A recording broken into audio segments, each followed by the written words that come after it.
দর্শক মণ্ডলী, আজকে আপনাদের এমন একটি গান শোনাবো যে গান শুনে আপনারা বলবেন যে এটা কি গান। প্রথম এক করি আমার এই ভাই পাশে বসে আছে, আমার ভাই এই এক আঙুল দিয়ে একটি গান বাজাবে, এক আঙুল দিয়ে একটি গান বাজাবে, গানের মিউজিক বাজাবে এক আঙুল দিয়ে। কমেন্টে জানাবেন যে এটা কি গান। আপনারা যারা সঠিক উত্তর দিতে পারবেন, সঠিক উত্তরদাতাদের মধ্যে থেকে আমরা একটি পুরস্কারের ঘোষণা করেছি, একটি পুরস্কার দিব।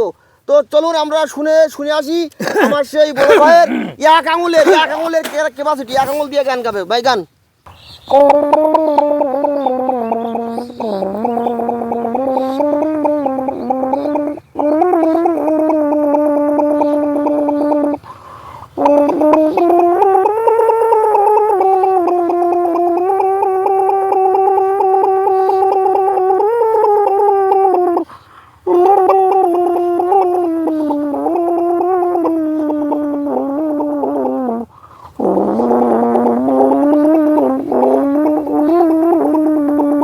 তো বলুন আপনারা, ভাই যে গানটা বাজালো এই গানের প্রথম লাইন কি? যে বলতে পারবে, যারাই বলতে পারবে তাদের মধ্যে আমরা পুরস্কার বিতরণ করব। ধন্যবাদ সকলকে।